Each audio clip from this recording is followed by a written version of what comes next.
We want to call our April 2021 committee meetings to order. I want to remind all of the commissioners to please make sure that your mics are on and also that you speak through your mics when you're addressing the commission. Chairman of the Board of the Finance Committee, you're recognized. Thank you, Mr. Chairman. I'd like to call the Finance Committee to order. Do we have any visitors wishing to address the committee?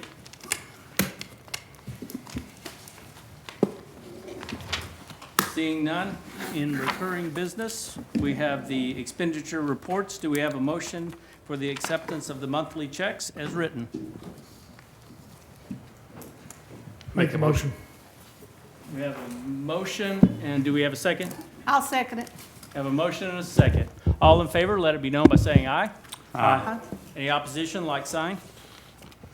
Motion carries. In old business, we have none. In new business, we have the annual debt report for fiscal year ending June 30th of 2021. Mayor Britton? Or Ms. Hurst? Yes. Sorry.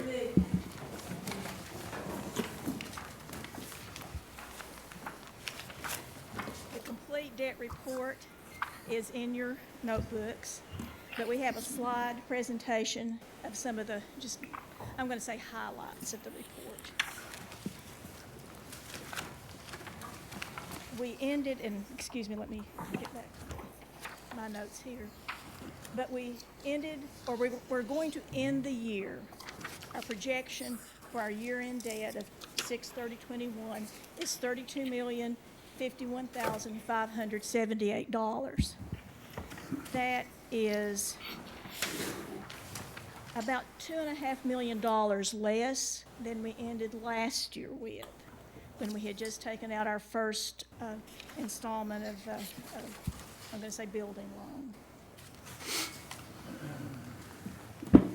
Our ratings are still high, AA3, AA minus, and those, again, indicate strong credit worthiness and a high grade of investment value bonds. This means that we can place our bonds in for lower interest rates. It's the higher we keep our debt ratings. This is just a quick picture of how our debt splits out between the schools and the rest of the county.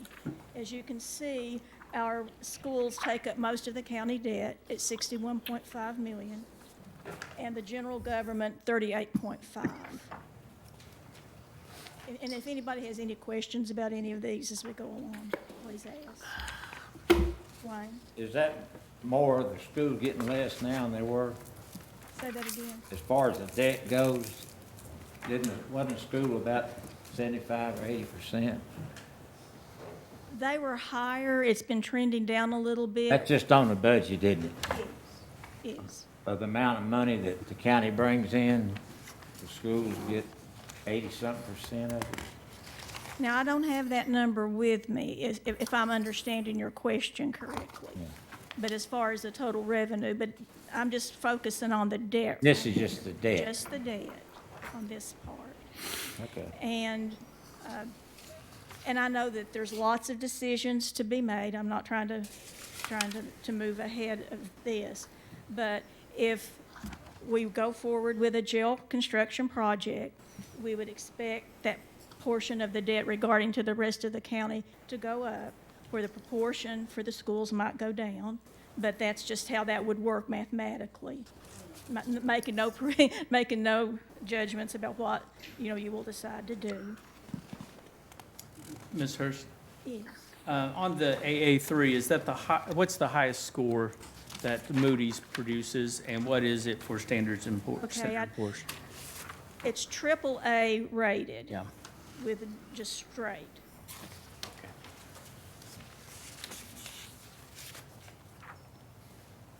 This shows how it breaks out.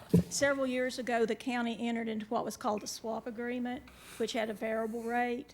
We will have that paid off in 5 years.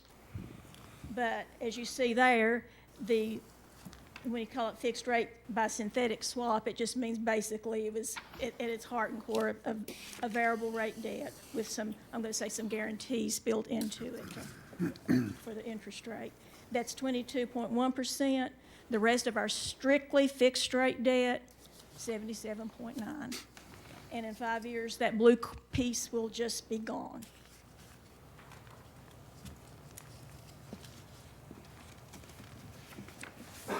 This shows the trend of the history of county debt, looking at total debt back for the last 10 years. And you can see back in 2011, it was pushing 45 million. Now in 2021, we're right at 32. And that just kind of shows you how we've been trending down in order to plan for what might be additional debt related to the building of a justice center or jail.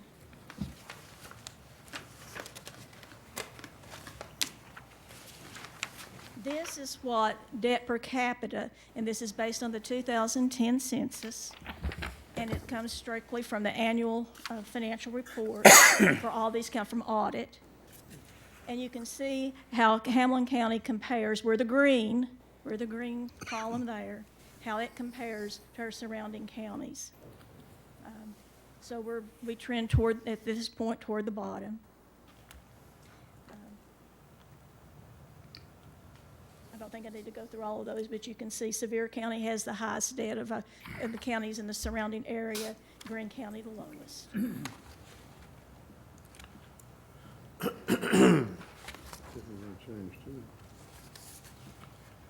Now this shows total debt payments compared to projected revenues. Now, total debt is not just principal, it's the projected interest that we'll also pay on this. So, and then it shows how our debt's broken out for different debt issues that we have. The green is, you can see it goes further out into the future. That's the bond that we just took out in 2020. It's the 2020A series.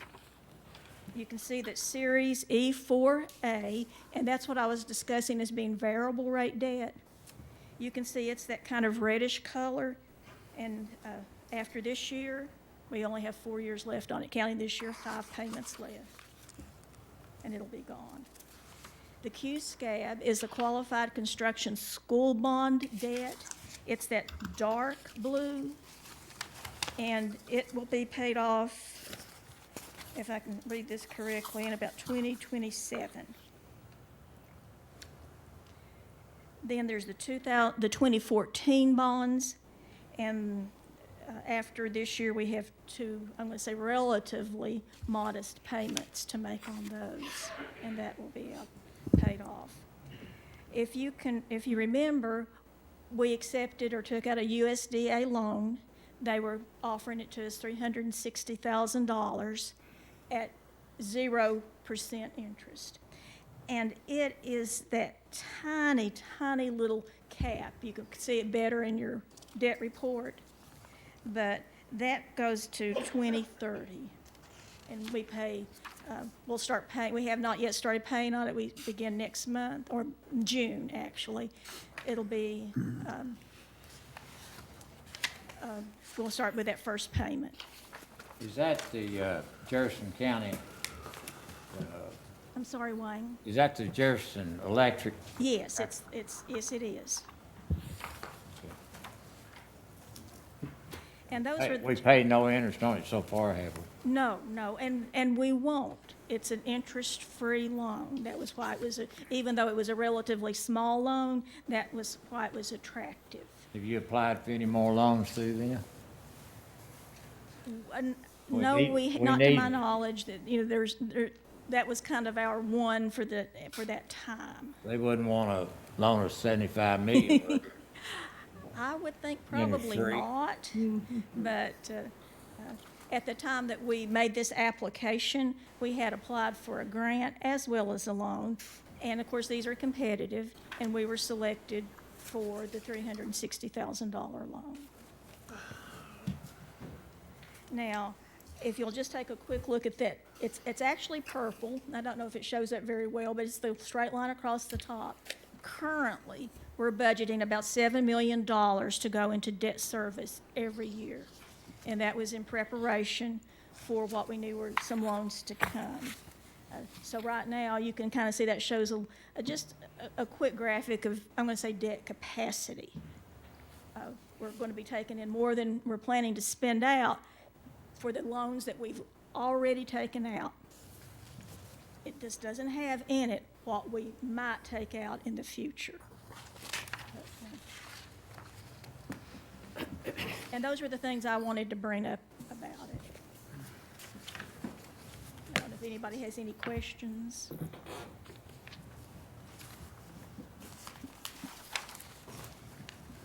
Do we have a motion to approve as presented? I'll make a motion. Got a motion? Second. Got a second? Any discussion? If not, all in favor, let it be known by saying aye. Aye. Any opposition? Like sign? Motion carries. Item 4B, Resolution 2103, resolution of the County Commission of Hamlin County, Tennessee, authorizing the issuance, sale, and payment of Hamlin County Interfund Loan Capital Outlay Note Series 2021, not to exceed $300,000. Ms. Hurst? Yes. Now, what this is that we currently have a school safety project grant. And we pay all the expenses related to it out of our general capital projects fund. That fund runs around a $70,000 balance. Now, what we have to do as a county in order to secure this, to finish this project, is that we'll need money to go into the capital projects fund until the state pays us back. We have to front the money, then we are to be repaid. Now, you actually passed this same identical resolution back, I'm going to say, I think it was July or August. The state approved it a little bit later, October, I think it was October the 4th or 5th. These are only good, and we did not have to use it. Again, the project didn't get completed. A lot of COVID issues. They made some changes, I think, in the plan itself. These are for school safety lights primarily.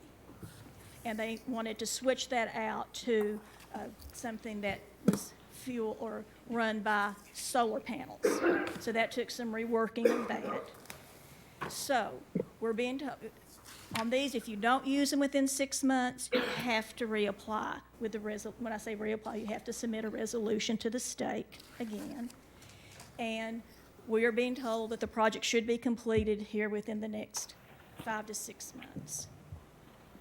But in order to have the funds available to the General Capital Projects Fund, we need to be able to, we're just going to support our cash flow from the debt service fund, and then when the state reimburses us, then we'll give the money right back into the debt service fund. It's just short-term cash flow. Do we have a motion to approve the resolution? So moved. Got a motion? Second. We got a second. Any discussion? If not, all in favor, let it be known by saying aye. Aye. Any opposition? Motion carries. Item 4C, renewal of Hamlin County Sheriff's Department slip and mooring lease agreement with Hamlin County, Hamlin County Marina, Hamlin County Sheriff's Department. That one's not mine. Okay. I think that one's pretty self-explanatory. If, Yeah, it's the everyone same read as it and last feels year. comfortable.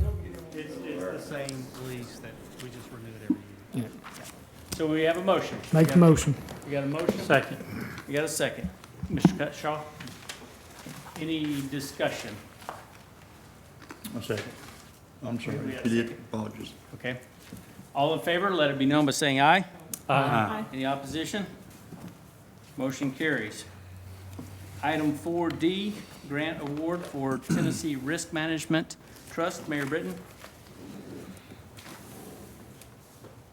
Our liability insurance carrier, Tennessee Risk Management Trust, has awarded Hamlin County a grant to make a safety improvement over at the Justice Center on the north side of the building, down the steep hill we're going to build a set of stairs with a railing.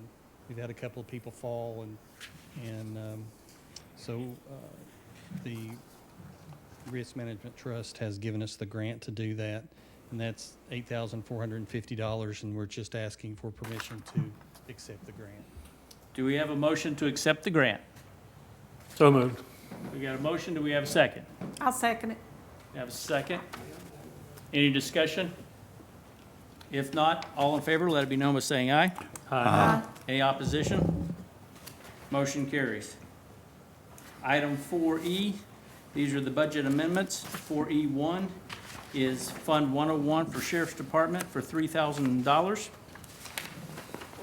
And you passed, I'm going to say the part that kind of matches it back in January, and this has to do with transferring money from the drug fund to the general fund. And then the process for adding that money that was transferred is to do a budget amendment that shows that we're adding it to the Sheriff's Department captain's line and the courtroom security sergeant's line. And the original deposit transfer was deposited into account miscellaneous revenues 44170. This is for the certifications for diving, scuba diving. Do we have a motion to approve? I'll make a motion. We've got a motion, do we have a second? Second. Second. Any discussion? If not, all in favor, let it be known by saying aye. Aye. Any opposition? Motion carries. Item E2, Fund 101, Sheriff's Department for $892.41. This relates to the money or the funds that Sheriff Jarnigan repaid the county.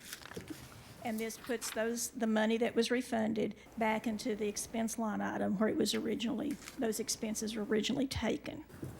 This is just, again, the full circle of what needs to be done to complete that. Was that for the cameras? Yes. Okay, what about the interest, I mean, not the interest, but the Taxes. taxes? What I did on that, those will be the responsibility of Sheriff Jarnigan. But I did get information from the state and the form, and I sent that to them, and, with kind of the process. So it will be his responsibility to see that they get paid. Do we have a motion to approve? So moved. Got a motion, do we have a second? Second. Any further discussion? If not, all in favor, let it be known by saying aye. Aye. Any opposition? Motion carries. Item 4E3, Fund 101, Sheriff's Department and Courtroom Security for $5,100. This is a little bit of housekeeping, and we're getting to that time of year when we're going to have these kinds of entries as we make sure that we have sufficient funds and have caught everything we need to catch. And what this was, that for just a short period of time, someone who eventually ended up being classified as courtroom security was being paid out of the deputy's line item. And this just makes sure that we keep everything even, and it does not call for any new money. Do we have a motion to approve? So moved. Do we have a second? Second. Got a second? Any discussion? If not, all in favor, let it be known by saying aye. Aye. Motion approved. Item 4E4, Fund 101, for purchasing of $1,756. And this year, we've had more bids than we normally budget for. And in order to get through the remainder of what we anticipate the remainder of this year, this moves money from the actual finance or accounting and budgeting department, which calls for no new money, and we're just moving it to the advertising line for purchasing. Do we have a motion to approve? Make the motion. Got a motion, do we have a second? Second. Got a second? Any discussion? If not, all in favor, let it be known by saying aye. Aye. Any opposition? Motion carries. Item 4E5, Fund 101, trustee's office for $8,503. And that was for persons with time off, overtime and, Yes, the trustee, and let me say this, he had Scotty had another appointment, a commitment tonight, so he could not be here. But he's basically wanting to fund a new position in his office. And he said that, I'm going to explain the basics of it tonight. And he will be here on Thursday if there are additional questions that you would like to ask him. This position, this year can be funded out of his current budget and does not call for any new funds. And it takes money from part-time and overtime and converts it to fund a new full-time position. Next year, of course, if we decide to do that, it will continue on into next year. We'll have to, it'll be recurring. And the total position, just total position cost, insurance is everything, depending on the insurance that this person would select, would be anywhere from $35,000 to $45,000. That's how much our insurance would change between a single person and someone getting full family coverage. However, strictly, he's going to give up his part-time, he's going to give up his overtime, so he'll be putting over $18,000 into funding this position for next year. So there will be a net of $17,000 to maybe $27,000 net. He's also going to be able to support most of that through other reductions in his budget next year. So we've just got to, just wanted you to know, this is a full-time position that will be reoccurring. Question, how much has he spent so far on overtime and part-time personnel? He spent no overtime at all. What you see being transferred, the $2,000, is the full amount that was budgeted for that line item. So he's not using the overtime at this. But he spent currently. $6,503 for part-time? That's not what he spent, that's what he had left. He spent about, his total budget, I believe, was $15,000 for part-time. He spent about $9,000, has about $6,000 left. Look, whatever that, $6,500 left. What are the duties? What are the duties of the position? Now, it's just to help make sure that his office is fully staffed with, both at the window and with the bookkeeping duties that happen in that office, to help make sure that he's covered during times of vacation, times of sick leave, and to make sure that he has sufficient help during all of those periods. Now, more specifically, you would need to speak, have Scott explain that in greater detail. But that's my knowledge of the position, that he's running at times when he's really short-handed because of people that are out sick or people on vacation, because he's got some longer-serving employees in his office. and I spoke to Scotty before this meeting to see what that was, and he said exactly the same thing. I asked him how many people it would take to be fully staffed, and he said 6.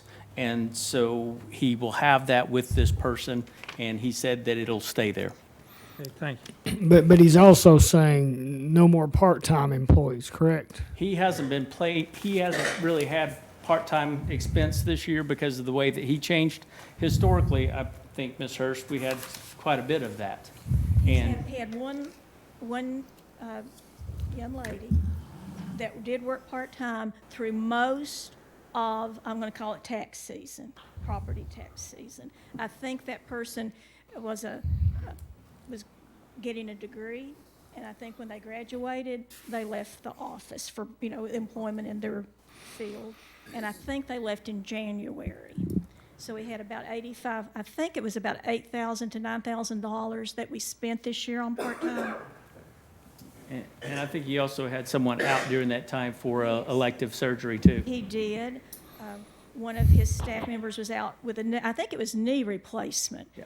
And again, that took, I think, a chunk, 6, 7 weeks, maybe closer to 2 months.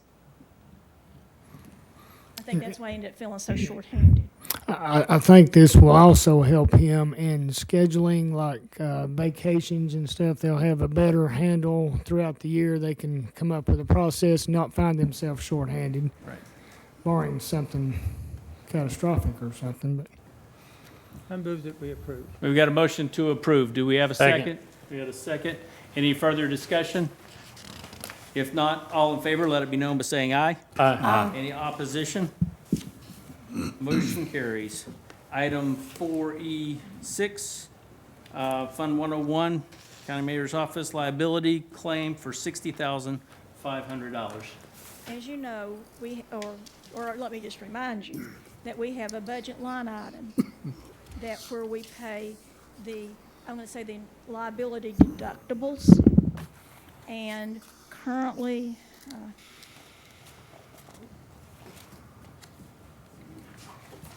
we have 16 outstanding claims. I tried to look at that really quickly before I came in here. 2 of these claims have been settled. And this is what it's going, we budget for I'm gonna say the standard kind of payments that we make as the attorneys that are representing us or perform their work. They're telling us now that they have settled 2 claims. And this is the amount that it will take to settle those 2 claims. And we don't have any other line item. This is requesting money from unappropriated fund balance. There's no other line item with that kind of balance in it. And all of these are stemming from cases against the jail? Or- All except for 1. Okay. Can you elaborate? I just went through, they're all related to jail or sheriff incidents, and the other one came from Cherokee Park. the way I said, Excuse me. And I did note this. Right now, our potential total liability in the future is in the neighborhood of $430,000. One still remaining. the way I see it, Pardon? I'm just saying that there's no recourse in this. That we've got to do this. No. These are out there.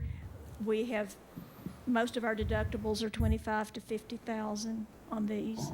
So even if the claim gets really, really large, we cap off.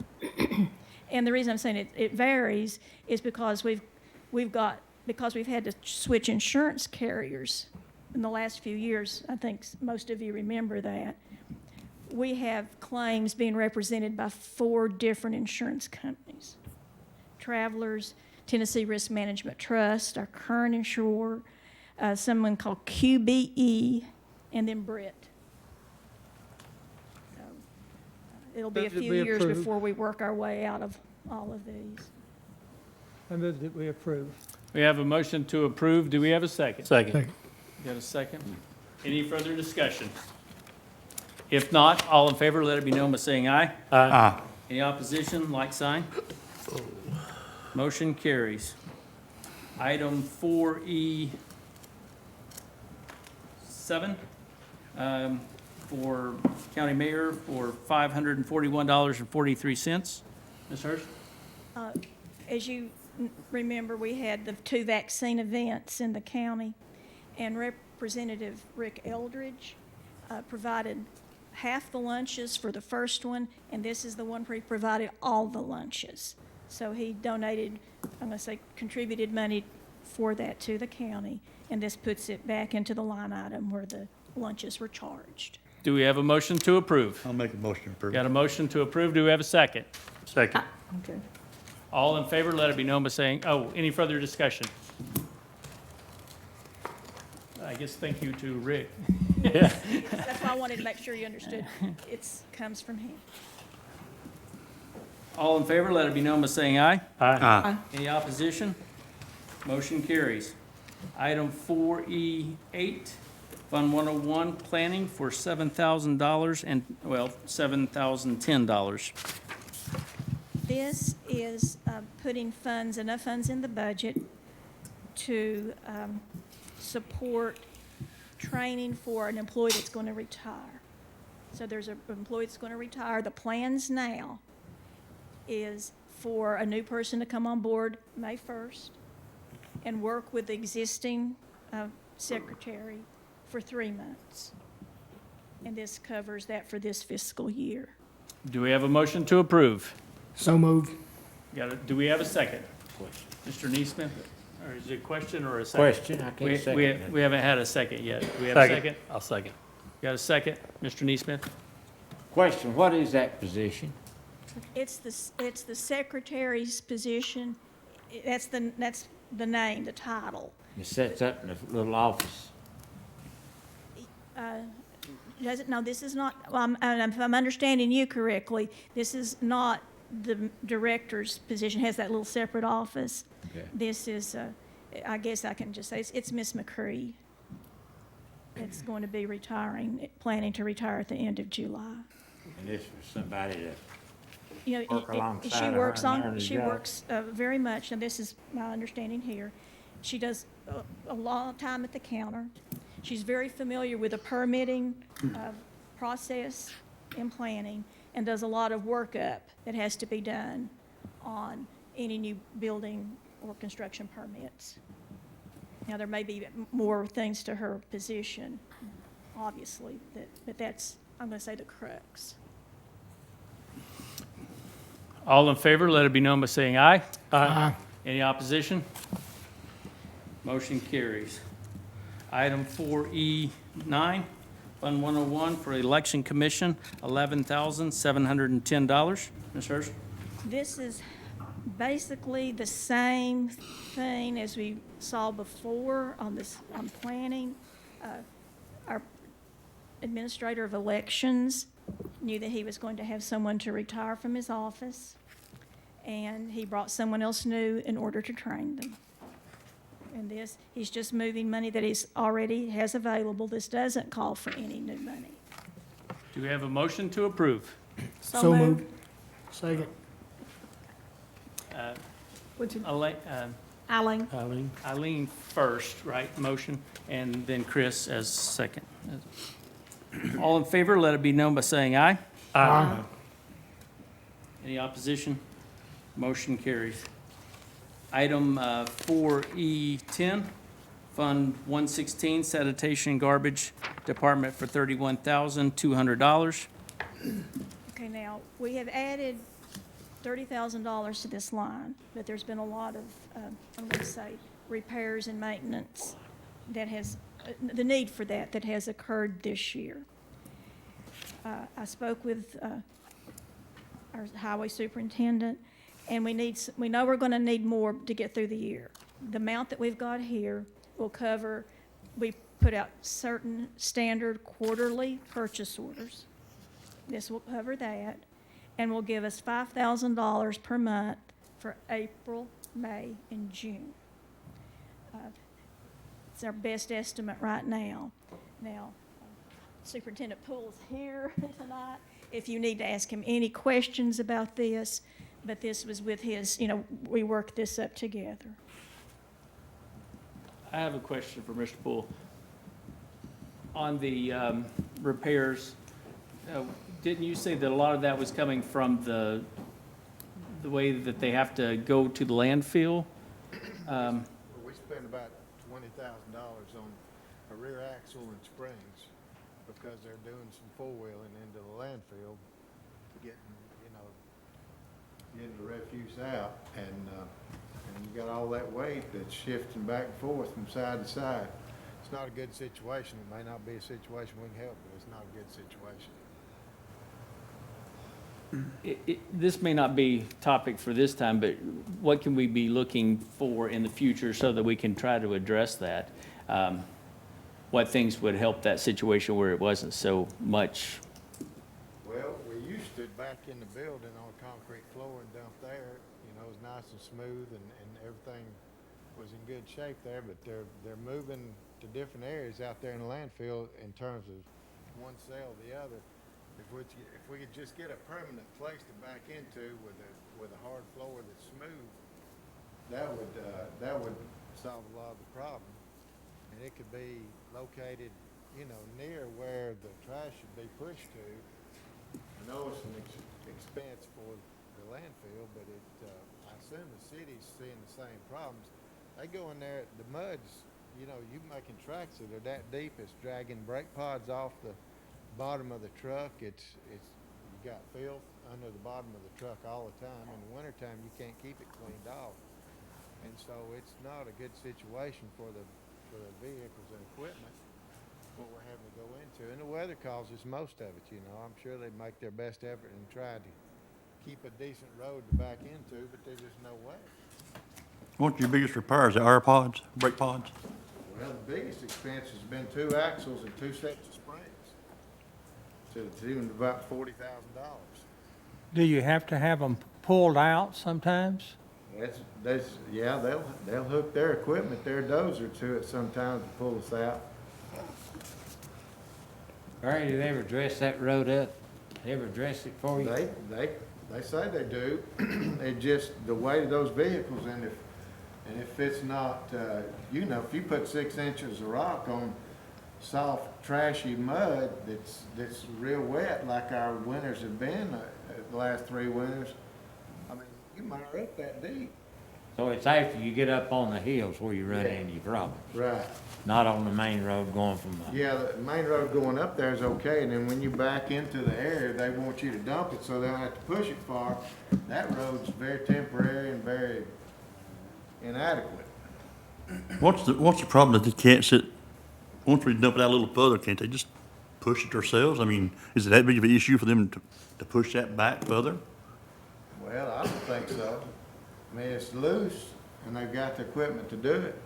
I mean, even if we needed to construct 2 or 3 places out there for our vehicles to back on, you know, where it's safe and hard and would save all this, and they had to move it a little ways, that to me would be the best solution. I mean, does the city? Now, you got the equipment to do it, the That's dozers. right.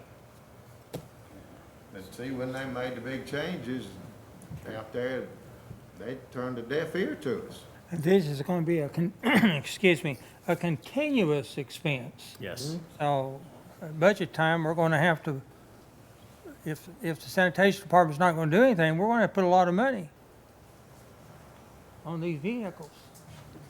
Have you talked to the landfill people about it, doing what you're asking? What do they say? Well, you know, they think their operation's a lot better, they're saving money and they're happy. And I guess, you know, as long as they're happy, they ain't worried about everybody else being happy. I believe I'll be dumping a little bit further out and have them take them dozers and push them on back, getting that mud, sinking them axles in there. I'll be pushing that situation, I think. I think we could improve the situation if we just put our heads together and we're both willing to work together. Yes. It's a big if. Okay, do we have a motion to approve? I'll make a motion. Got a motion to approve, do we have a second? Second. Motion and a second, any discussion? If not, all in favor, let it be known by saying aye. Aye. Any opposition? Motion carries.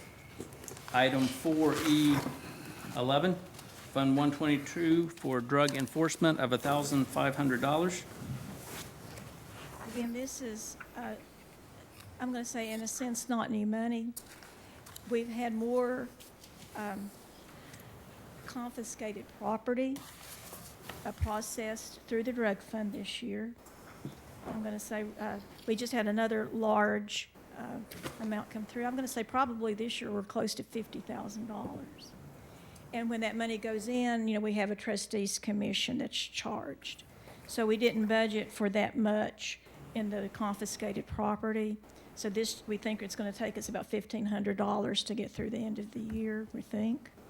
And this just handles that by including some more funds in the confiscated property line item.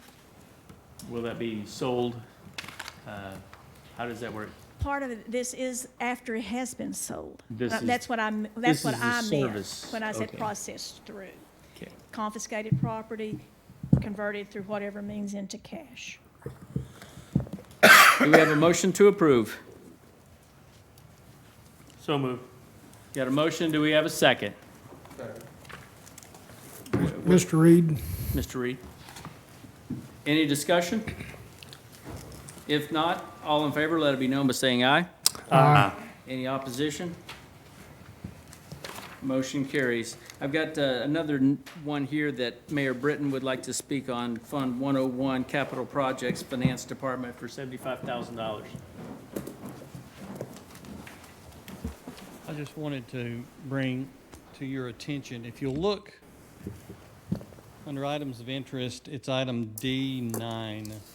It's a budget amendment for $75,000. It's within the capital projects budget, and under the law, the county mayor can authorize moving money within lines within that area.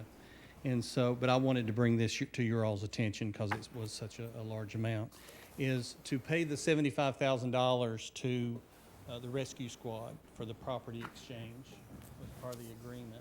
Is we moved money from the law enforcement equipment line, which was money that was appropriated for the tasers. We appropriated, I think, about $125,000 for tasers to pay for it all in 1 year, hoping they would negotiate a lower rate, and Axon did not. So we just paid 1 year. So we had money in that line to pay cash to the rescue squad for that property exchange. So that's what that is the $75,000 for that. I've got one other item that I'd like to bring to your attention. It's something that we'll discuss. Let me ask you a question. Yes.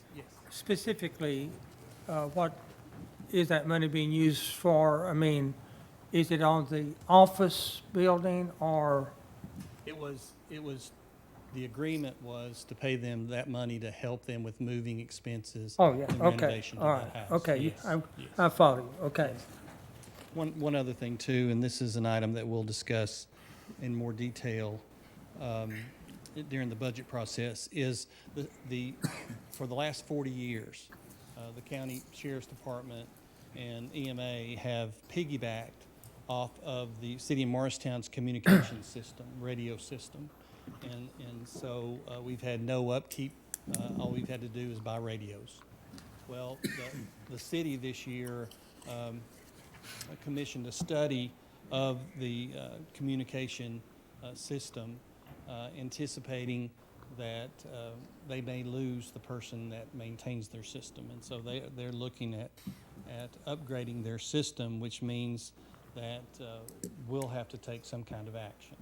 So David Perkey is who the city commissioned with to perform the study. He's going to make his presentation on Thursday at a city work session.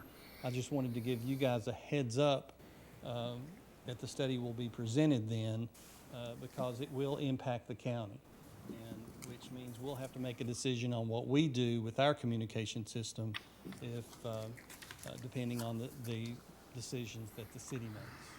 And so we'll talk more about that in detail in the budget process, but I wanted to give you a heads up so that you're not taken by surprise by news coverage of the study.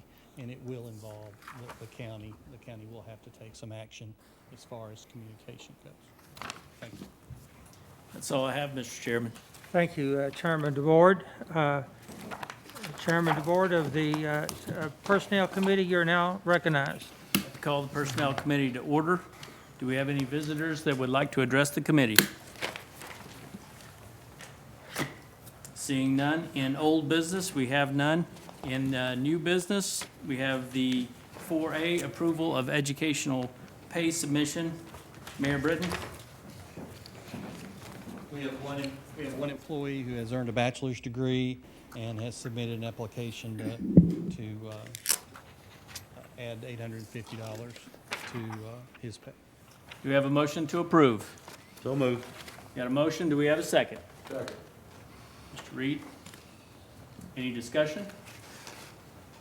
If not, all in favor, let it be known by saying aye. Aye. Any opposition? Motion carries. Item 4B, approval of longevity pay submission. Mayor Britton? You have 3 applicants there who have reached the third year of service, completed 3 years of service for the county, and qualify for the longevity pay of $225. Do we have a motion to approve? Got a motion, do we have a second? Second. Got a second.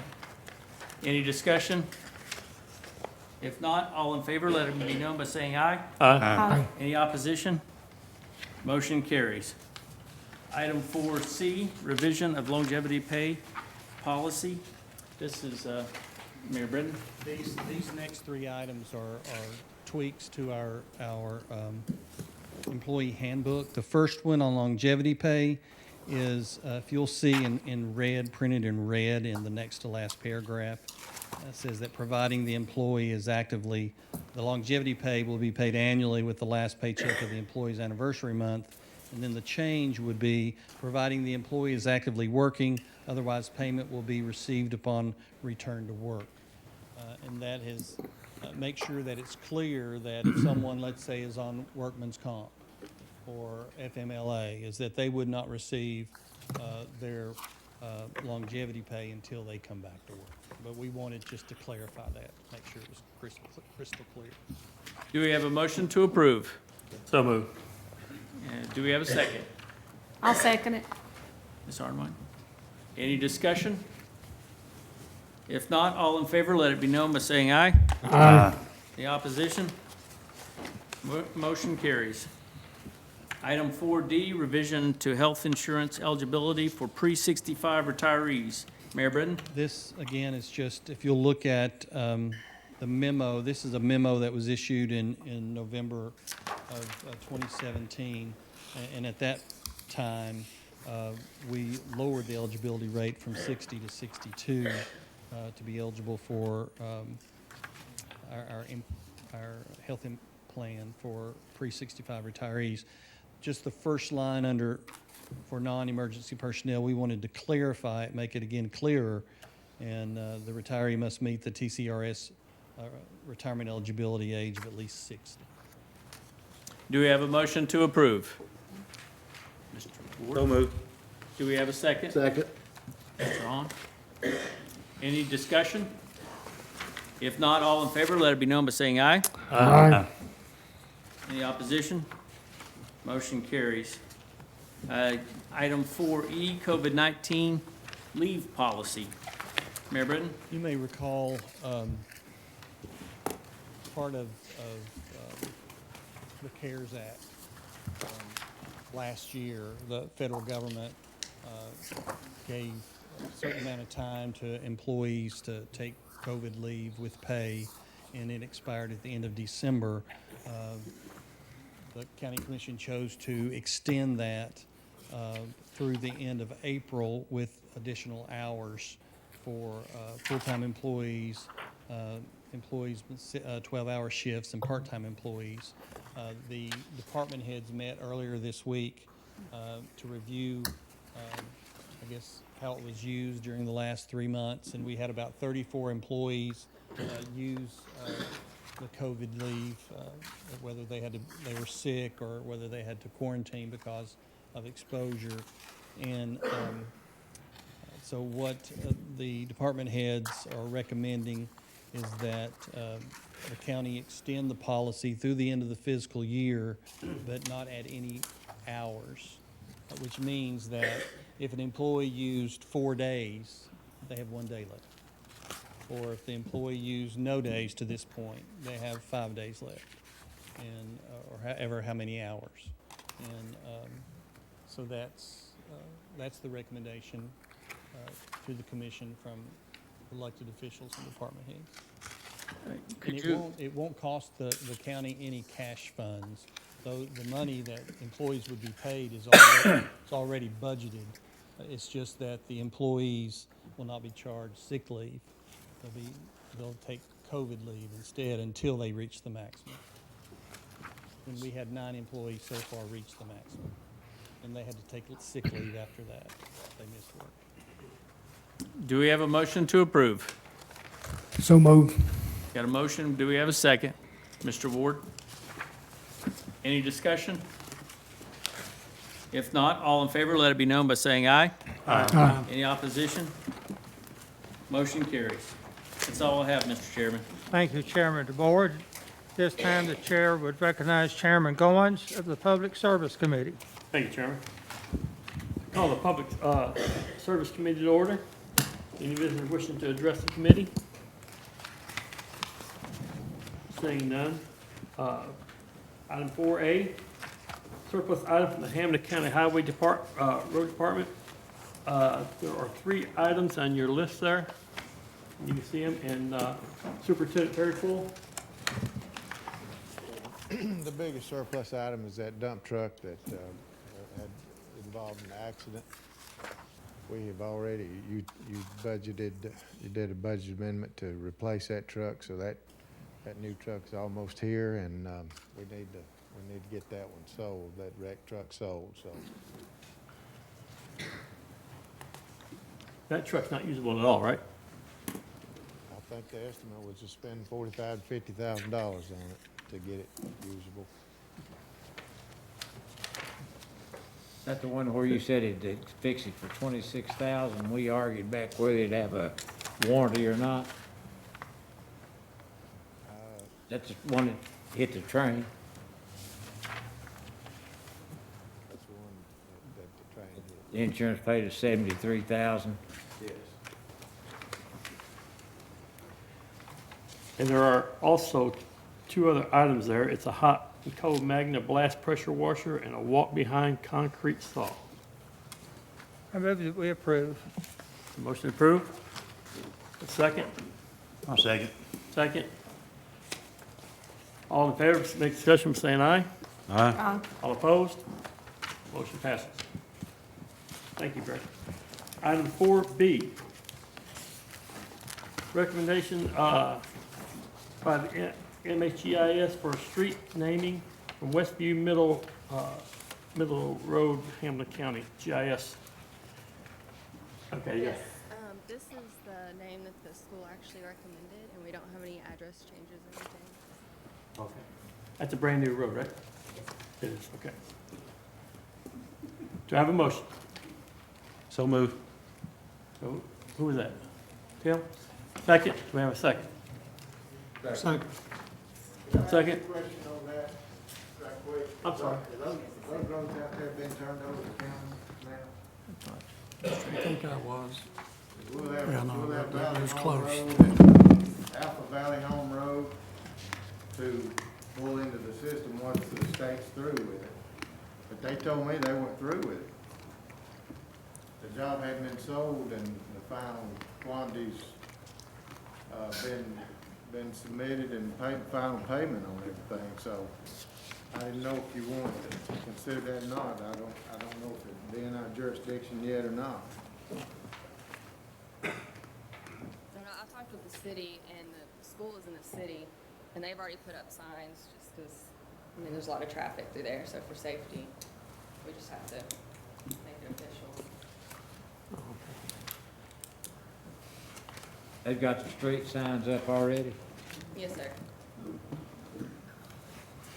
And we don't know. County's wagging her back in now, aren't we? And we don't own this? County don't own it? Well, it's Is in that- the county. Pardon me? The road's in the county. Okay. But it's in the city limits. Yeah. I got a motion and a second. Any more further discussion? All in favor, say aye. Aye. Opposed? Motion passes. Item board, 4C, request,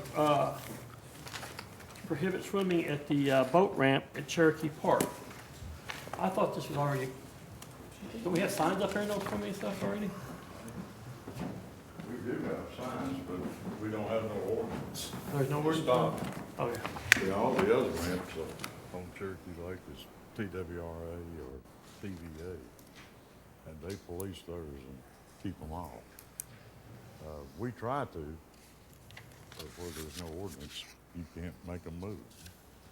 And somebody's gonna get hurt eventually. Are they two places? Yes, point 20 and in the park.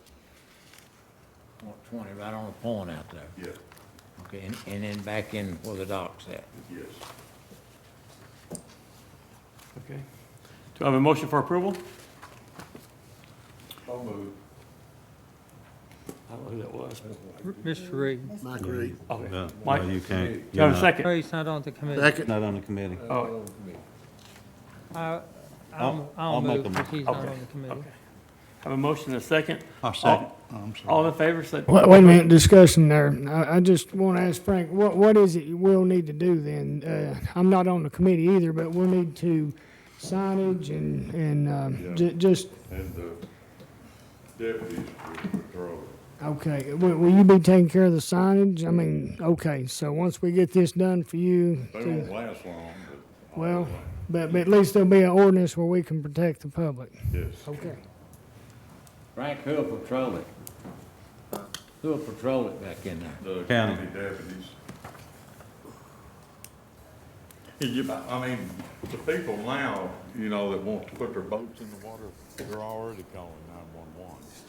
And they send an officer, but an officer comes, but there's nothing in place for them to make them move. So that's basically what we're doing here today. Are you saying the signs are getting stolen or took? Yeah, they turn them down. What if you put one out in, is it possible to get one of those floating signs out in the lake? We'd have to go through TVA. I'm sure. I should have thought, I didn't know that. Yeah, that's a good thought, because, you know, they got their buoy markers on. Any more discussion? All in favor, make by saying aye. Aye. All opposed? Thank you. Motion passes. Item 4D. Penny? Oh, here she is. Yeah, I'm over here. Let me turn the microphone on, maybe y'all can hear me, I talk so low. Here. There you go, he's giving me one. I'm a very low talker, so maybe y'all can hear me. Bill had asked me to come to you all and go over some of the things happening with the beer permit. I know that we had the denial of the beer permit on the last one. Just want to lead up with some questions and stuff that you all might have. I gave you all a copy of the CTES manual, and I thought I would go over a few things there that may help you on this last one we had. They're also attached to that CTES manual because it will refer to your laws. So I give you a copy of all the laws that do refer to the CTES manual, so you can go back and look at it also, okay? And then these other two things are just some stuff that I come across when I was doing the CTASC, the training. They have a training, of course, if you all would go in there and sign up, you can take those CTASC classes, and you can take the testing.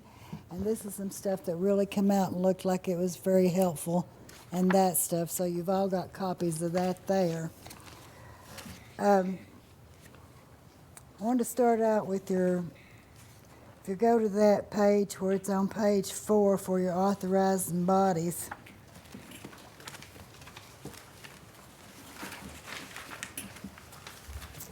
I know we had some questions on that come up. And their authorized bodies is that you're authorized as a Class A county. We're not considered Class B. Those are metropolitan counties. This says the legislative board may, but is not required to appoint a committee to take care of the legislative board. If you all decide not to, which in the law I have read, which Chris is going to back me up on some of the laws over there, but in the law I've read that if you all should decide to come up with a beer board, then you can also apply to have that beer board reimbursed for their time. So that can be set up by the beer, as you all, as a committee, as the commission, to do that if you so choose to do that. That will be up to you all. If not, then you all will continue to be the beer board in a whole. Another thing we were looking at is, I think the question had come up on on premises, off premises. Somebody wasn't sure about that on premise, off premise. The law was changed on that. Used to, you had to have, before you could get an on premise beer permit, you had to have at least 50% sale of food to match that sale of your beers. Well, that has been done away with now. The only law that I see, and I'll go back to him, but I read quite a bit of it, and reading it's like Greek to me sometimes, but the only thing it says in there is as long as they mark that application on premise and off premise, then that's the only regulation there is to it. I mean, if they don't mark it both at the same time, they would have to come back and change it out with you all and ask for another one.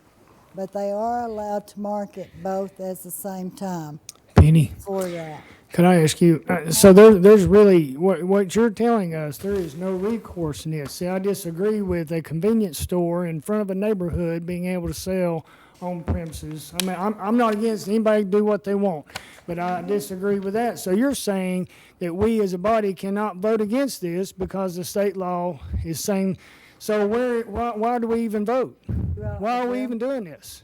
Well, that's, I think Chris is getting up. Maybe he can answer that a little I just bit more. disagree that a neighborhood has to put up with this if they don't want it. And you're telling me we don't have a recourse. Yeah, we really don't have much of a recourse. I mean, we had the 2,000-foot rule that you all adopted back, but at one time back when we issued the hunters and hookers, which was over in 2005, that did away with your all's distancing laws. There's no longer a distance law. Well, I can handle So that, but a convenience store, that means any convenience store in our county now will be applying for an on-premises beer The permit. only way you can, that I see, and like I say, Chris could come up and back me up on this, but the only thing I'm seeing in there is if they have been convicted prior to selling to minors, then that you can turn them down on. So what if we vote no? What if you vote no? Well, the law also plainly states that you were the one that was elected to vote the law. Gotcha. Not your feelings, not because you feel like you're against it, and I know it says that you have, if it's going to cause moral or damages or to the public or whatever, but we cannot judge on that. Okay, Being elected officials, we have to vote the law. So again, I'm going to ask, why do we even vote on this? Well, Commissioner Cutchaw, you asked a very pertinent question. Yes. Because I direct everybody's attention to page 5 of the handout. We are a Class A county, and it says that we must look exclusively, if you look up at the top of that page about the second paragraph, it starts off with Class A counties. It says we must look exclusively to the statutes and the case law to determine the limits of their authority. And says we don't have any authority to set any requirements in addition to those set out in the statute. So your question is a good one. There can be a challenge to a permit or application if the issuance of the permit poses a threat to health, safety, or morals. And the problem there you've got is you have to show an actual threat as opposed to a speculative thing where you say because beer might be sold to minors coming out of this subdivision, that causes a concern. You have to be able to point with specificity to something concrete that you believe creates the threat of harm. Traffic has been used in the past, sometimes unsuccessfully, sometimes successfully. But the question you ask is, we are extremely limited. This board, this county, is extremely limited in what it can do in terms of denying a properly qualified application. If they comply with the statutes, we are legally bound to issue the permit. Now, what their recourse is, if you decline to issue the permit, their recourse is to the Chancery Court. And the Chancery Court's they're gonna issue the permit. Yes, sir. Unless you have shown, some legally cognizable reason why, the Chancery Court should not do that. So either a failure to vote on a permit is the same thing as a denial, of the permit. So, And if we deny it, it will go to court, and then we're responsible for legal and court costs. It's happened in the past, it'll happen in the future. and,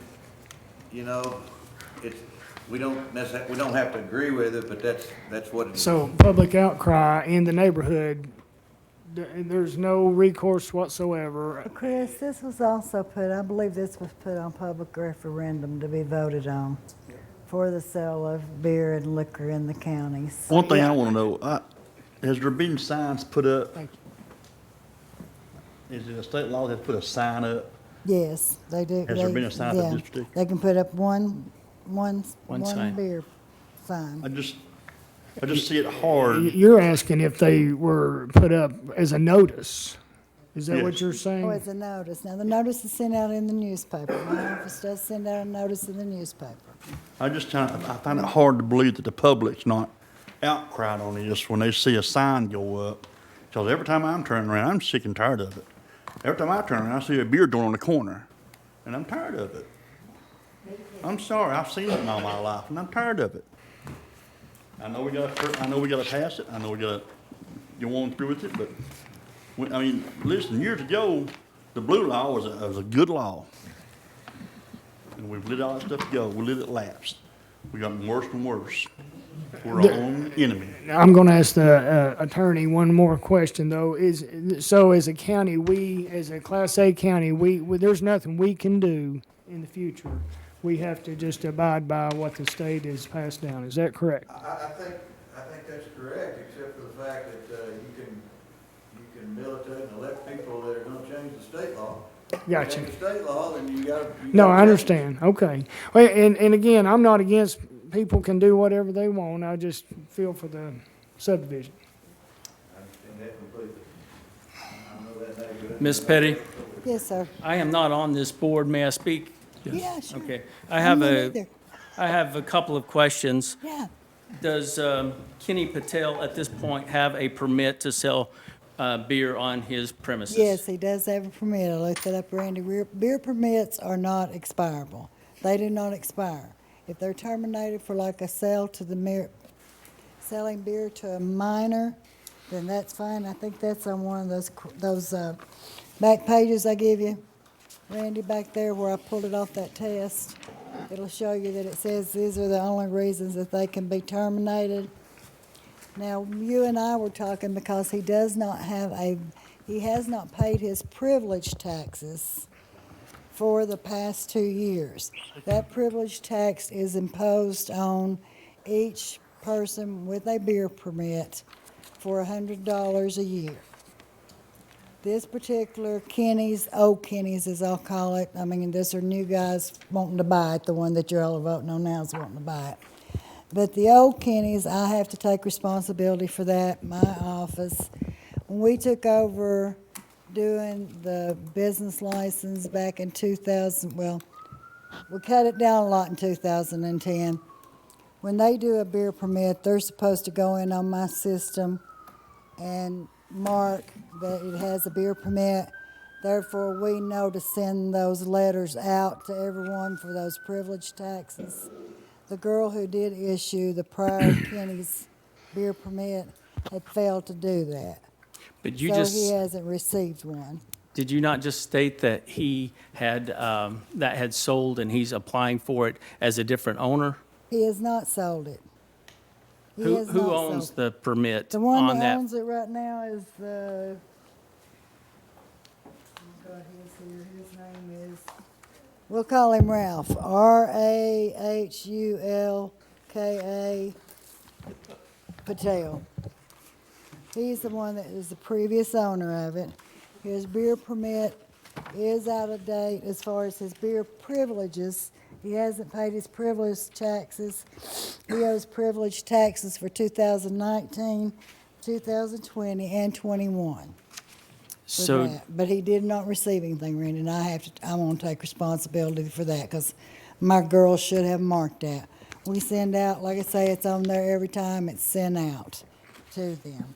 my understanding of the read of this, and maybe, Chris, you can address this, but looks to me like if it's, we're looking for a beer permit for someone that is currently selling beer in that premises.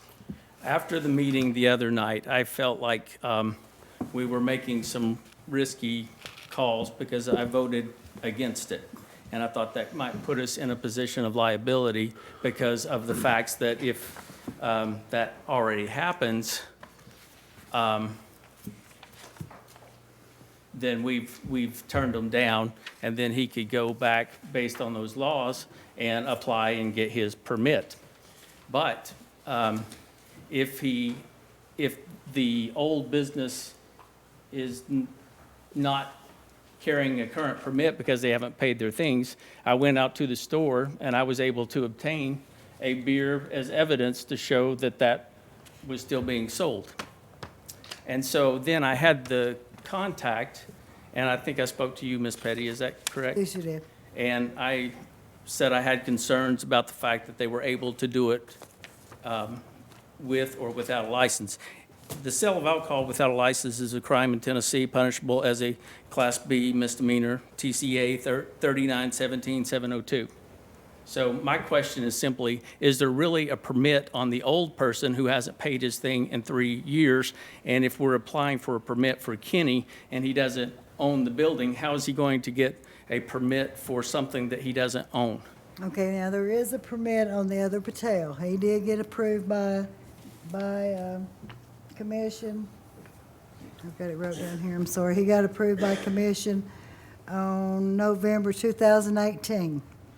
He opened the business in August 1 of 2018. This is on the previous Patel, the G Patel, I'll call him. So he does have a permit, and as I was reading to you, and Chris, you may know, can quote that law better than me, which one says that that permit does not, well, I've got it right here. According to TCA 575103A9, a beer permit has no expiration. And the only way it can be terminated is if you terminate your business, change in business, ownership of a business, relocate the business, or change the name of the business. So these privilege taxes that we're talking about, if you'll turn to that last page of the handout I gave you, it shows the annual privilege taxes. Now, this is the annual amount that can be imposed upon them for selling beer. And I believe it says that we send those out a month in advance. We used to send them out in November. And then they have until January the 31st to pay them. After that, then we're supposed to, and that dropped by the wayside also. That's another thing I'll take responsibility for. But back in 2010, when the business license kind of mellowed out, we kind of quit keeping up with that also. But if they're supposed to be mailed out something, a registered letter, if they haven't paid by January the 31st, and then after 10 days, if they haven't, we can revoke them. But it also says that then when the new permit is issued, so I'm not really sure on, that goes to you because I don't understand what they're talking about. I don't know how they're meaning that. I've been under the impression, and here's something that will blow your mind a little bit, in that if you have a beer permittee who sells beer to an underage person, they can fine them, but they cannot revoke their permit. So that tells you how strong the law is, and I doubt very seriously fact that we haven't revoked a permit on the privilege tax, I don't think the state would have much of a problem with a $200 or $300 failure to pay that privilege tax. I suggest that their privilege tax is gonna be higher than that, though, because I think it's based upon different figures. But in any event, we've got a situation that is unpalatable to a bunch of us, and but it is, we kind of got our hands a little bit tied. That's our situation. And Ms. Petty, did we not have the discussion about explaining that he could not be selling beer after that, before he applied? I'm not sure. On the 18th, Yes, when we talked to Randy, it was under my assumption the boy had already bought the building, bought the business, but he has not bought the business yet. The new guy who is applying for it now has not bought the business. He has just applied for the beer permit, and he has already opened a business license. The opening date showing on the business license, which we allow people to do that if, for that reason, is the date shown when he come in to apply for it. But he still has not bought that business. So therefore, the previous owner, we're still operating under his previous beer permit. He wants to make sure he can get the permit before he buys the business. Yes, yes. I mean, 'cause that's how they make their business out there. It's on the lake. But too, I forgot what I was gonna say to you, Randy. I know we discussed something else that I was oh yeah, and you had discussed maybe we could go back on this guy that hasn't done the privilege taxes and maybe suspend all of his. It only applies to the one beer permit in the one location. Even That's if right. he's got caught for selling to minors at one location, you can't suspend his license at another location. so His theoretically, you could just move from Maryville to Knoxville to all the other places Store- and continue. Store on the carry corner, on. you know, as long as your commission or your beer board would approve it. Okay, Any other questions? any other questions? Okay, do we have a motion for approval? I think we need to word our motion a little different. We've already denied it, so we need to word that we rescind the previous action and approve. And vote to request. approve it. Vote to approve it. Okay, we have a motion to rescind the previous action and approve the, do I have a motion for that? So moved. A second? I'll second it. Second. All in favor, make a motion by saying aye. Have discussion. Okay, any more discussion?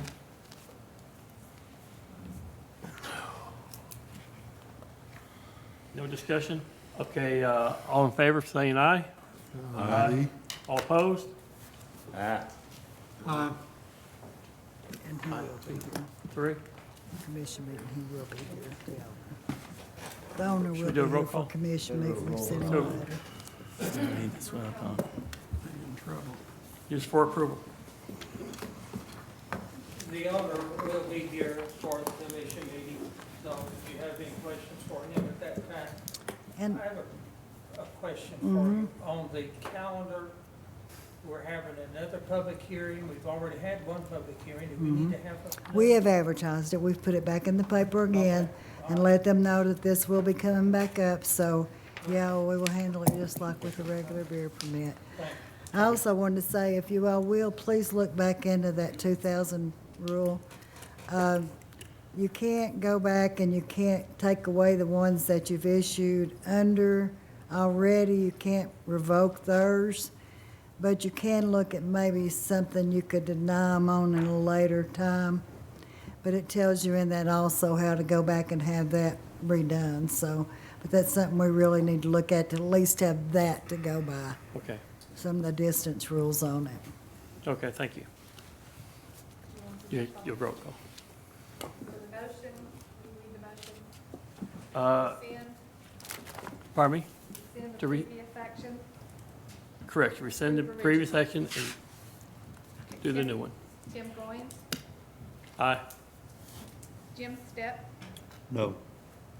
Howard Shipley, Yes. Jeff Baker, No. Eileen Arnline, Oh. No, sorry. Bobby Conner, Yes. Kim Warner, Yes. Joe Huntsman, No.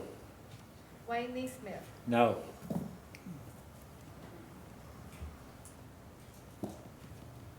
4 yes, 5 no.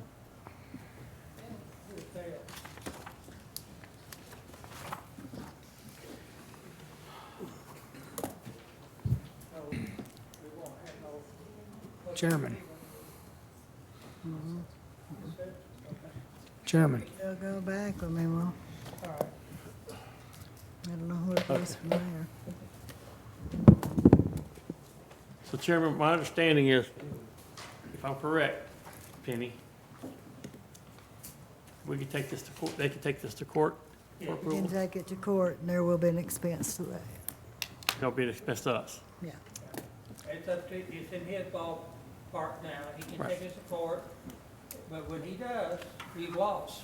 Oh, yeah, I yeah. mean, the attorney will tell you that before we get there, but we will use taxpayer monies to pay the legal fees.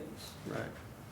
Okay, Okay, Chairman, that's all I have. thank you very much, Chairman Goins. At this time, the chair will recognize Chairman Horner of the Justice Center Jail Project Committee. Thank you, Mr. Chairman. At this time, I'll call the Justice Center Jail Project Committee to order. If there's anyone who wishes to address this committee, may do so at this time. You'll have 5 minutes.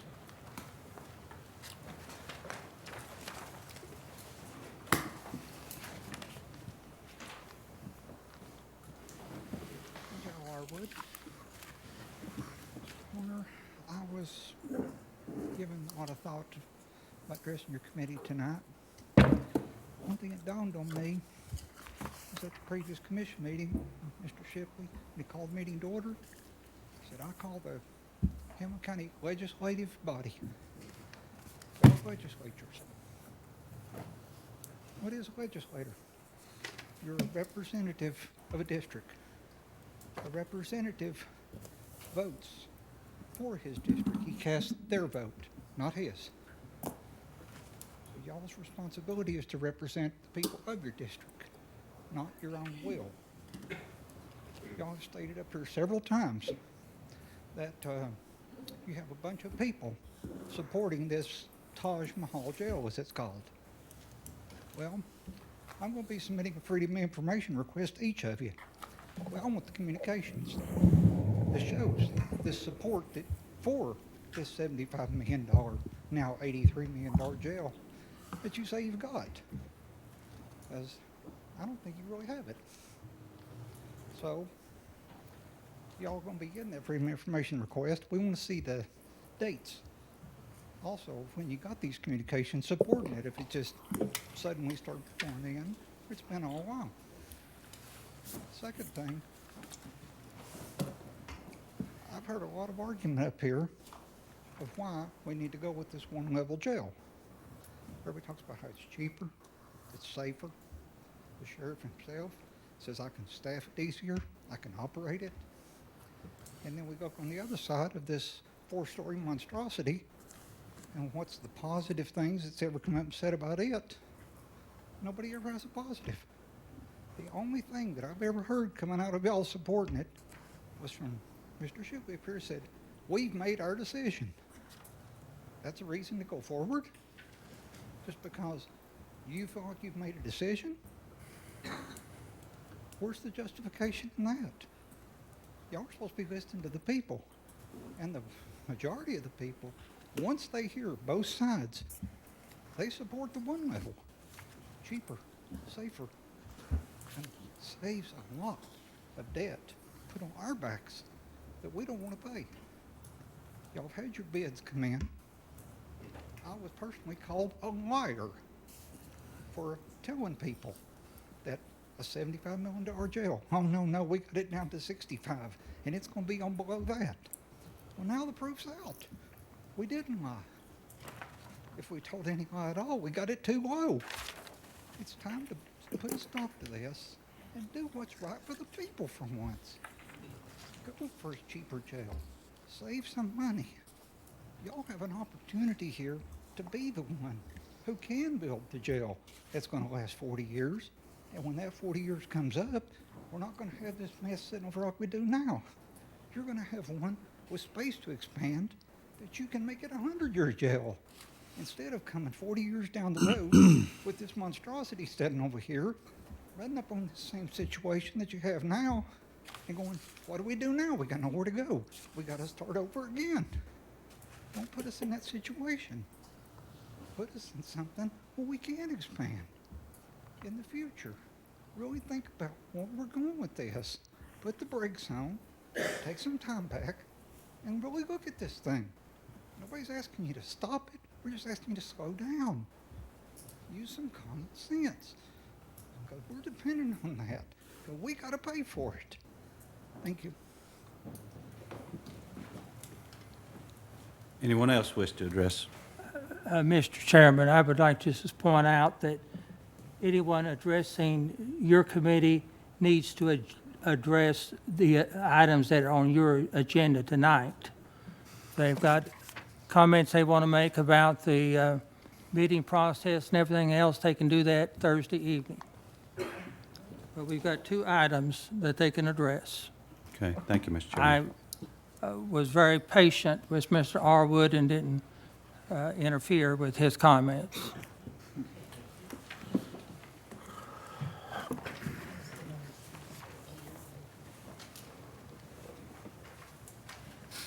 My name is Linda Noe, 2343 Joe Stevens Road. The main thing I would like to address is your bid tabulation on the special inspections and material testing. I certainly hope, in light of the bids that came in, and I will correct you, Darrell, slightly. When he said 83 million, that's with allowances. That's only 2 floors, approximately 420 inmates. If you want to complete this Taj Mahal, it's closer to 88 million, plus the 4 million you've already spent, and the millions more you still will be paying your project manager and the architect. So when you look at this special inspections and materials testing, I hope you will not vote for that until you make a decision what's going on the larger contract. Nobody wants to get in on a contract or approve a bid, a bid or an approval for something, and then you don't build it, then you're going to be in it. We talk about lawsuits. I think you're going to have a lawsuit. So I ask that you go ahead and look at your little bid tabulation. You've never looked, as far as I know, at the Hale House yet. Wonder where that is. And you've never bid the paving on the Hale House. You've got so many millions out there on top of this 88 million. So I ask that you not do anything with the bid tabulations and not do anything with the property transfer. Just sit here, get your information. You don't always have to take action. You can just let something ride till the next commission meeting. Thank you. Anyone else wish to address?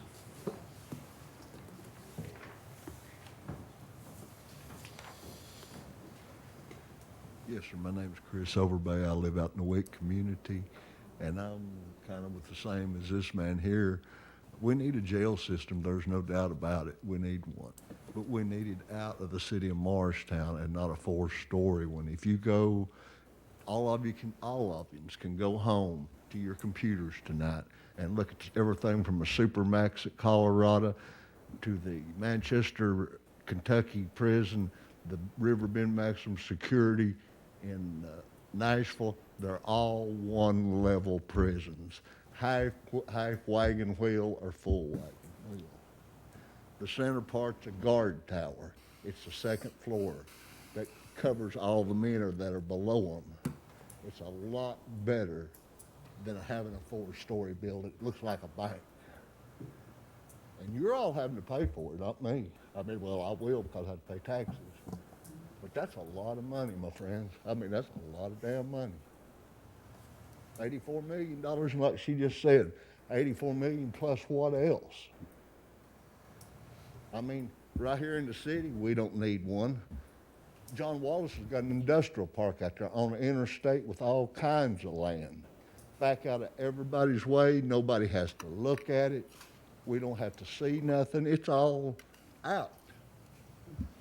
Why can't we, like she says, slow down and let's look at some other avenues? I mean, there's more ways than one way to skin a cat. So, I mean, I'm just asking you all to look yourselves. Go home tonight and just look on your computers and see what I'm saying. All your new top-of-the-line jail systems are 1 story. So, that's all I got to say, but, at least go home and think about it. I appreciate all of you. Anyone else wish to address?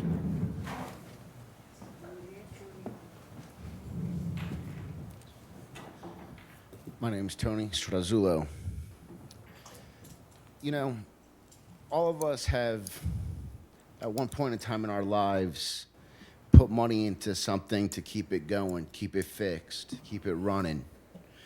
And eventually, you really have to dig deep and decide, is it worth to keep investing money in something and keep having more and more additional problems and issues popping up?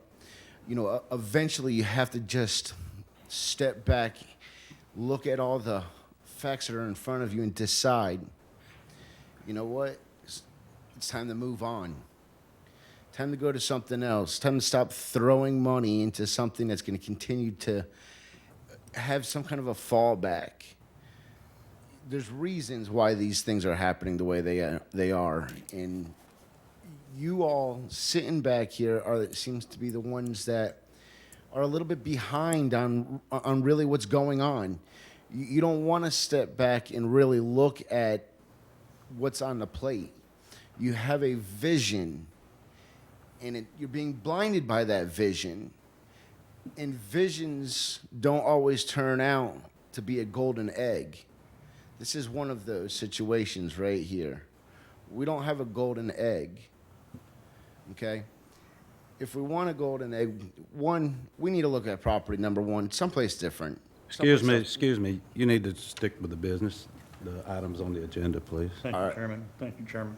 Well, that's all I have. Hopefully, You're welcome to speak Thursday. All right, thank you. Mhm. I won't be here. I have a death in the family. Anyone else wish to? Mr. Hunter, Mr. Shipley, my name is Gwen Holden. I live at 8150 West Point Drive. I do not think that you all 14 of you, surely are not happy with that bid tabulation. And I think that you should think about that money and how much money that really is for the taxpayers to have to pay. Excuse and me. I know. Excuse me. It's the That's- bid that's tabulation. not- I'm talking about the bid tabulation, $84 million. That's not what this is. This is for materials and testing, not the bid. Well, it's got bid tabulation right over here, on here. Bid It's tabulation. for the materials and testing for the justice. Well, I It's think not- you it's all not should, them well, out. okay. I think you all should think about the bid tabulation, okay? Think about all that money. Because you're gonna pay it, whether you want me to talk about it or not. Anyone else wish to address?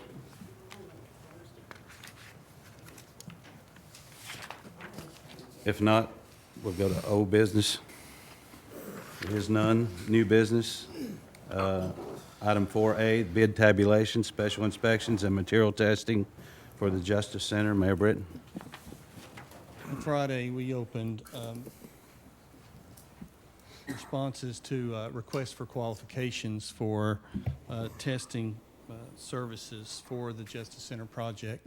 And there's should be at your seat, there were 5 companies that submitted their qualifications, and we've sent those to Mosley Architects and Burwell to evaluate. And we will have the results later on how they rank those companies. So there's no vote or anything that we're requesting, no recommendation tonight. It's just that the submittals are in hand and they're being evaluated right now. So there's 5 companies that have submitted their qualifications. So we need no action on No those. Bill, will this be in the allowance? No, it's not in the, no, it's separate from the construction bid.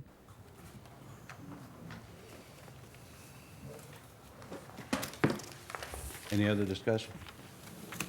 So it'd be in the, alternates? It's separate from the, it's not, it does, the service won't be provided by the contractor. This is be a separate company that will test to make sure the contractor and his subs are doing the job and meeting the specifications. This is what the project manager needs to do his job? They'll work in tandem. They'll work together. Question, is it that important that we do that now when we've not even decided whether we're gonna build it or not? Well, Wayne, we issued the RFQ before we had the bids in, and that was the next step. The state of Tennessee requires that we have this testing done, and so we are just following the next step. Once we get the ratings and the rankings, then you can decide whether you want to vote or not. We haven't gotten to that point yet. We just received the qualifications, and now we're ranking them.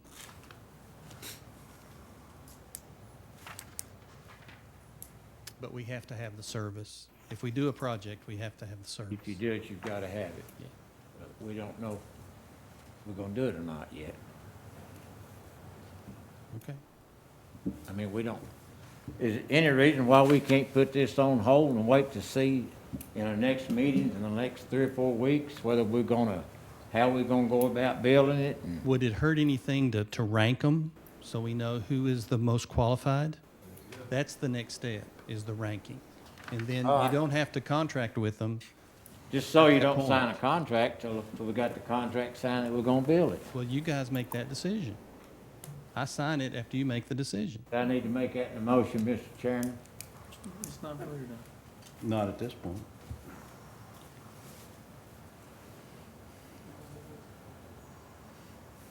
I don't know if Mr. Horner heard me or not. He said not at this time. He's the chairman. So we don't need to hold up on it this time. Well, we're holding up on it. I mean, Burwell is reviewing it, so it's going to be a while before we'll hear from it again. And when we hear from it again, then your motion is certainly in order at that time.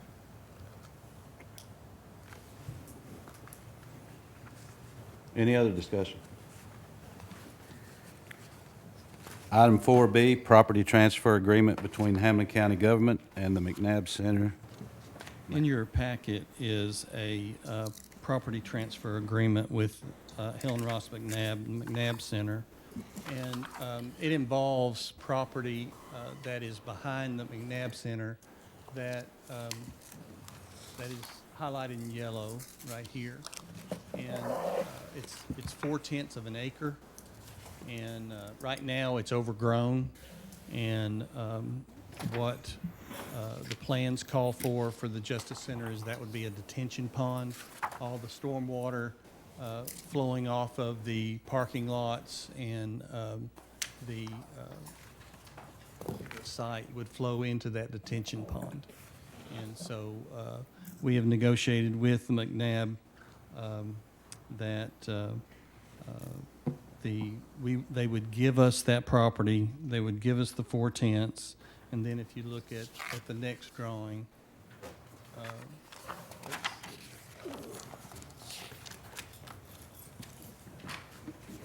then here's the detention pond, and What we would do is property improvements, which we have to do anyway, on the bank that is at the property line. And then because the project took the rear entrance to their property when we closed Esco Way, we'll build a small little pathway or road, I guess. It's not a road, but to their rear basketball court parking area right here, and that'll be adjacent to the detention pond. So in exchange, we get the detention pond area, and we will provide these improvements, grading improvements in paving. Do you know how much those improvements are gonna cost? No, it's in the bid. It wasn't broken out specifically in the bid. So you're just asking that we approve this, put it out to bids? No, I'm asking for it to exchange the Oh, okay. Yeah, to accept the property in exchange for those improvements. Where's that stormwater going now, Bill? Let's see. Right down below the back of the jail right now. It's going through, yeah, where the Henry Apartments. the lot is, yeah, and there's some drainage down in that area. Does it go all the way down to the bottom? I don't know.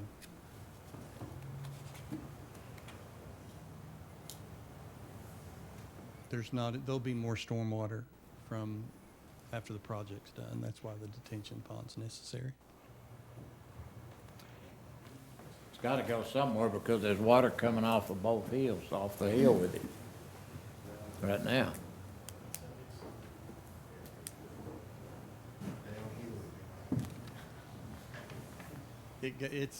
I don't know, Wayne. I don't know how to answer your question. As far as where the drainage goes now, it goes down that direction because it goes through the impound lot. That's what I was looking for. It goes through the impound lot and down that way. This is just down below it, over to, Right.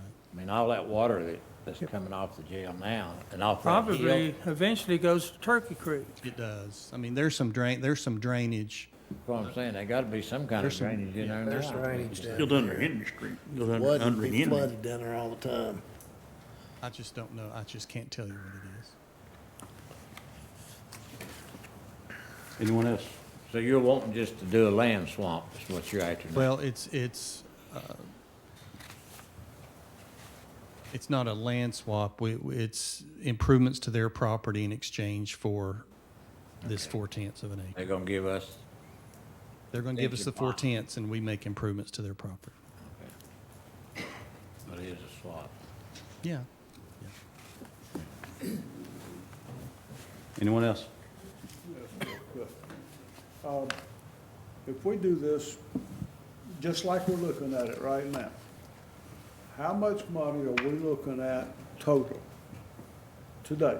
How much is this gonna cost, the tax bill? The total project right now, as it's bid, Yeah. That's what we're gonna pay for, as this bid. well, you haven't accepted the bid yet either. That's why we're meeting Thursday to talk about. I'm on your the bid. side, all right? No, I'm right now, let's say we take the low bid, which with all the alternates, it's $87 million. $7 million. It'll be, if you add what we call the soft costs, which are the design fees, the property and everything, you're probably talking 95. Okay. Well, this just really puts me in a position of looking down the road a little bit and just shaking in my tax-paying boots. We forgot about the school system. Now, we're gonna put $80 to $90 million in a jailhouse. They're gonna come after us with a vengeance for their $80 to $90 million. We'll have Mosley Architects, Tony Pettit's here today, Burwell will be here on Thursday, and we'll have some options for you to look at. I'm glad you're the mayor, not me. Thank you, Bill. Anyone else? Do I need a motion to approve? Do I have a motion to approve? I'll make a motion. I have a motion to approve. Do I hear a second? I'll second. I have a second. Any more discussion? All in favor, say aye. Aye. All opposed? No. No.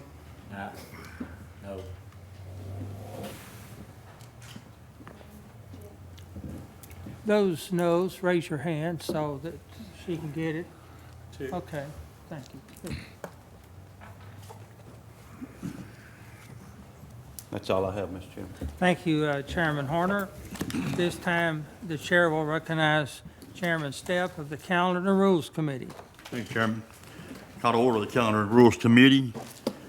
Any visitors wishing to address the committee may do so at this time.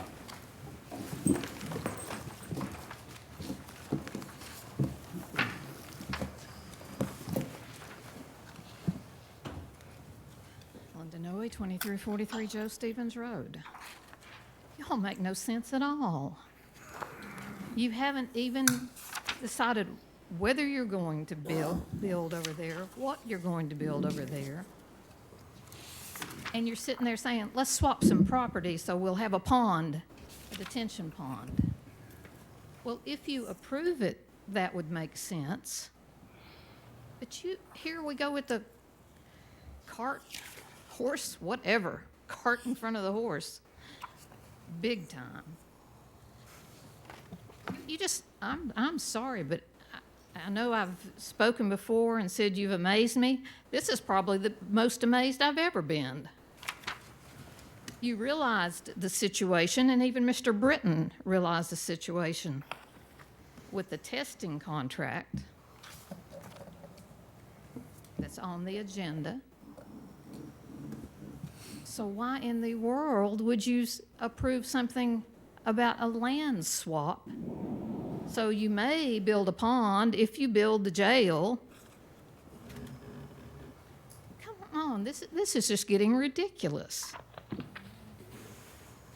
How about somebody do some rescission of some things that really should be rescinded? Amazing.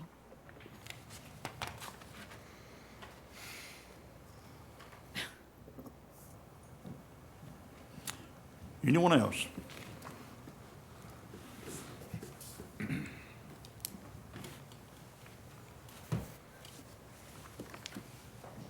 Edna Green, 4981 Cameron Road. I am flabbergasted by the bids, people asking questions you don't want to answer. You started out at $75 million. If I didn't misunderstand our mayor, I think he sung the tune of 88 million. And he's talking about soft stages. The way I understand that, that's 2 levels. He's kept preaching that we needed 600 so we could grow. If I understand correctly, and please correct me if I'm wrong, 2 levels is 400. And Jens was preaching just a few months ago that would not work. You were trying to take care of the future. Where is your forethought? Commissioner Ward asked a question. I'd love to hear the total spends that I haven't seen anything or heard anything. We don't get any information. Maybe you feel like you're paid to make the decision for you. Thank God I didn't vote for any of you. Not one of you. So I don't have to take that heat. But I am telling you, as citizens of Hamlin County, you need to have some forethought. You got children, you got grandchildren, and some of you, I'm sure, has got great-grandchildren somewhere.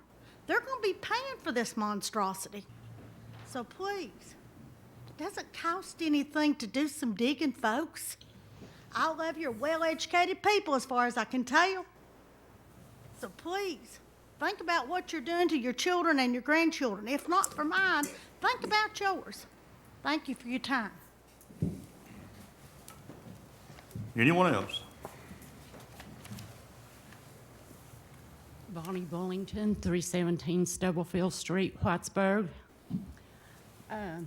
like Miss Noe, I'm kind of speechless. About a year or so ago, when you decided to get the $85 million bond with $10 million going to the school and $75 for the Taj Mahal, I made the remark to somebody then that this jail would cost $100 million. And y'all are proving me right. Every time we learn something new, it's another million, another 2 million, another 5 million. It goes on and on and on. And I'll tell you, it's going to cost well over $100 million by the time y'all get through, because just from the way things are spacing out, it's evident that nobody knows what's going on or how to tackle this project. And we've heard so much from all of you about how there's many more people out there that are for the jail than our little small group that you see up here that are against the jail.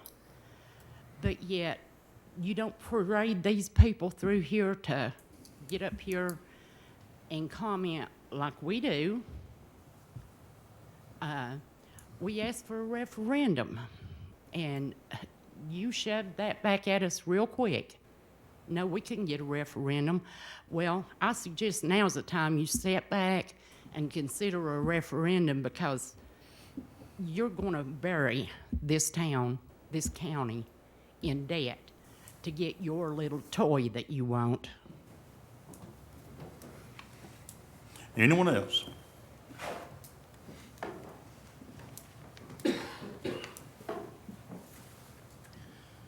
Tony Stradazzulo. So, Need your address, sir. 609 East Louise Avenue. Thank you. So, James, you said that you're surprised that the lack of people that are in this room to contest about a beer license, but you're surprised that there's only a few people in here that oppose this. So beer is this big thing that everybody should be showing up for, and when it's not the jail, it's good to go. Let's just throw it in there. Let's pass it. People don't come to these meetings, okay? That's why you all sit here in these chairs, because people like me don't want to come to these meetings. I got better things to do than to be here. I really, really do. So don't just be, when people show up, even if it's the same people week after week, listen to those people. We're here for all the people that are not, just like you're supposed to be. That's what you are sitting in these chairs for on these evenings. It's to vote for the people that are out there that don't want to come to these meetings. Because if everybody showed up to these meetings like they should, we wouldn't be talking about a jail. We'd be talking about an auditorium to fill these seats, because that's how many people would come. People are dissatisfied. I don't know why you all don't hear these. Actually, I do. Because people in our areas do not open their mouth. Okay? When I get caught without this camera in my hand, I get thanked for what I do by people who wouldn't be treating me the way that they are at that point in time if this camera was in my hand. That's why people don't show up to these. They feel that there's going to be some type of a recourse. You wanted me to say my address. Nobody else really up here said anything when nobody else said their address. You wanted it. It doesn't make a difference. Okay? Doesn't matter who's here or where we're from. We're all one. There's not an individual address. There's a togetherness.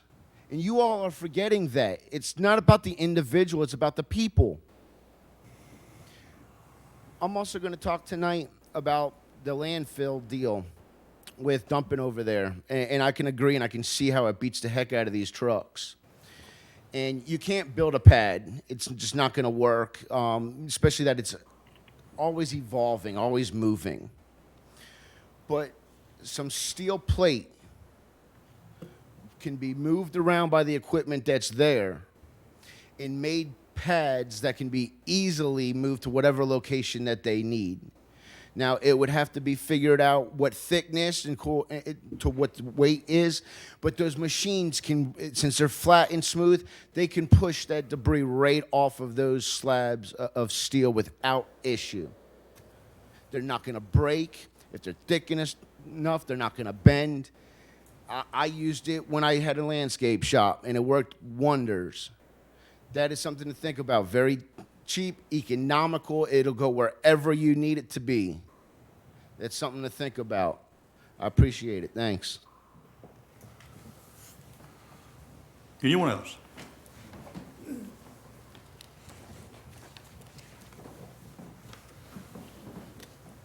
Darrell Harwood, 1501 Ella Road. Tony just elaborated on something that I was going to mention to y'all about this landfill issue. When I was in the Air Force, we had rapid runway repair. Steel plates, you come out, they all lock together. They could be moved in a matter of hours. Or if there was an attack and a runway was bombed, they could be put over the bombed out area and make a new runway that you could land a C-5 on. It's equivalent size to a 747. Those things would be a heck of a lot cheaper in the long run than repairing these trucks constantly. They can be moved quickly. The technology's already out there. The Air Force has been using it for decades. It's easy to look into, easy to get them. We can move them around. You can build a mile-long strip in a matter of hours with those things. Check into the technology. Put them together out there on the landfill. Those trucks can go right across them.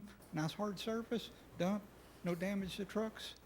You're saving yourself what? Mr. Poole mentioned $30,000, $40,000 every time one of those things gets tore up. Huge cost savings to us. Something to look into. Thank you. Anyone else? If not, under 3A, there's no old business.